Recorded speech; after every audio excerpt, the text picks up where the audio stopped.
반갑습니다.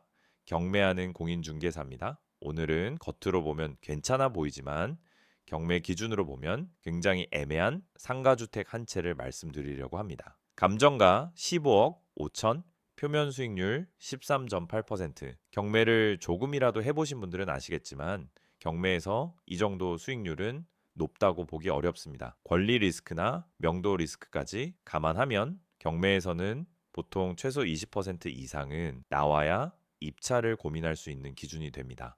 그런데도 이 물건이 처음 보면 괜찮아 보이는 이유가 있습니다. 오늘은 이 물건이 왜 좋아 보이게 착시를 주는지, 그리고 어떤 관점에서만 접근해야 하는 물건인지 차분하게 설명드리겠습니다. 먼저 입지부터 보겠습니다. 본건은 2015년 도시개발 사업으로 조성된 신규 택지지구에 위치합니다. 건물 바로 앞에는 체육공원과 놀이터, 그리고 공용주차장이 가깝게 자리하고 있습니다. 직선거리 약 300m, 준주거 지역에는 병의원과 학원 같은 생활 밀접형 상가들이 들어서 있고 가까운 거리에 초등학교와 고등학교도 위치합니다. 상가주택 기준으로 보면 편의시설이 부족한 경우가 많은데 이 물건은 주거 환경이 상당히 좋은 편입니다. 여기에 더해 서대전 IC가 직선거리 1km 정도로 가깝고 지하철 2호선 트램 정거장도 직선거리 기준 약 250m 부근에 설치될 예정입니다. 대전 외곽에 위치한 지역이지만 교통 편의성은 양호하다고 볼 수 있습니다. 또한 건물 전면으로는 왕복 10차선 계백로가 지나가고 있어 차량 접근성은 좋습니다. 반면에 소음과 분진에 대한 우려는 분명히 있습니다. 그나마 다행인 점은 도로와 건물 사이에 완충 녹지가 형성돼 있어 소음과 분진을 조금은 완화해주는 역할을 한다는 부분입니다. 이런 점들을 종합해보면 이 입지는 유동이 강한 입지라기보다는 살기 편한 실주거 입지에 가깝다고 보는 게 맞습니다. 다음은 건물 구조를 살펴보겠습니다. 이 물건의 가장 큰 특징은 1층과 2층은 전부 상가로 구성되어 있고 5층 전체가 주인 세대 복층 단독으로 구성되어 있다는 점입니다. 즉 상가 주택이긴 하지만 같은 층 바로 옆에서 세입자와 붙어 사는 구조가 아닙니다. 이건 실거주 관점에서는 굉장히 큰 장점입니다. 소음 문제도 적고 프라이버시도 확보되고 체감상으로는 단독주택에 가까운 구조라고 보셔도 됩니다. 입지 조건까지 함께 놓고 보면 여기서 내가 산다는 전제에서는 충분히 설득력이 있는 구조입니다. 이제 감정가 이야기를 해보겠습니다. 결론부터 말씀드리면 본건의 감정가는 시세와 비교했을 때 약 1억 정도 높게 평가되어 있습니다. 본건의 감정가는 15억 5천입니다. 71평 대지는 7억, 2020년 준공된 5층 건물은 8억 5천으로 평가되어 있습니다. 앞선 감정가를 비교를 위해 재산 정하면은 건물은 평당 585만 원, 토지는 평당 922만 원 수준으로 평가된 셈입니다.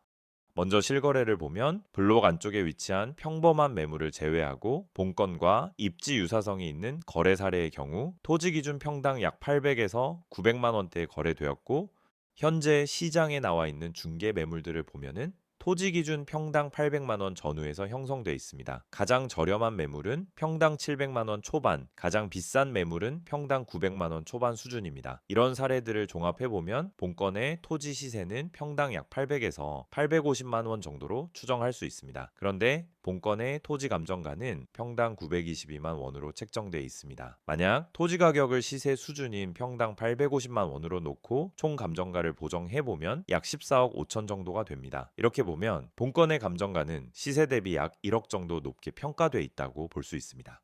이건 감정이 잘못됐다 혹은 터무니없다 라는 식의 이야기가 아닙니다. 물건의 개별 요인들은 감정가에 충분히 반영될 수 있습니다. 다만 감정가는 건물과 토지의 조건을 보는 숫자이고 시장은 실제로 그 가격에 사는 사람이 있는지를 봅니다. 이 물건은 그 간극이 조금 크게 벌어진 사례라고 보시면 됩니다. 그래서 감정가를 기준으로 접근하게 되면은 처음부터 판단이 흐려질 수 있는 물건입니다. 이 물건의 가장 중요한 포인트는 1층과 2층 상가입니다. 상가가 있다는 게 문제가 아니라 이 입지에서 상가 임대가 쉽지 않다는 점이 문제입니다. 유동 동선이 강하지 않고 생활형 상가 수요도 제한적입니다. 그래서 임대를 전제로 접근하면 수익 구조가 굉장히 불안해집니다. 표면상 수익률은 13.8%로 계산되지만 이 수치 자체가 경매 기준으로는 이미 애매한 수준입니다. 더 큰 문제는 1층과 2층 상가가 공실이 될 경우입니다. 이 경우 수익률은 3.9% 수준까지 떨어지게 되고 이건 경매 물건으로서는 사실상 매력적이지 못한 구조입니다.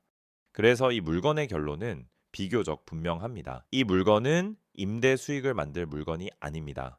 정답은 5층 실거주, 그리고 1층과 2층을 직접 사용하는 방법입니다. 사무실이나 학원, 개인 사업장처럼 상가를 내가 직접 쓰는 경우라면은 공실 리스크는 사라지고 수익률 변동성도 없어집니다. 주거 공간과 사업 공간의 동선이 하나로 묶이기 때문에 체감 효율도 훨씬 좋아집니다. 이 경우에만 이 물건의 장점이 제대로 살아납니다. 정리해 보겠습니다. 이 물건은 임대용으로 보면 적합하지 않고 감정가 기준으로 접근하면 위험한 물건입니다. 다만 실거주 계획이 있고 상가를 직접 사용할 목적이 있다면 충분히 검토해 볼 수 있는 물건입니다. 경매에서는 때론 좋은 물건을 찾는 것보다 내 기준에 맞는 물건을 찾는 게 더 중요할 때가 있습니다. 오늘 상가주택이 바로 내 기준에 맞는 물건에 해당합니다.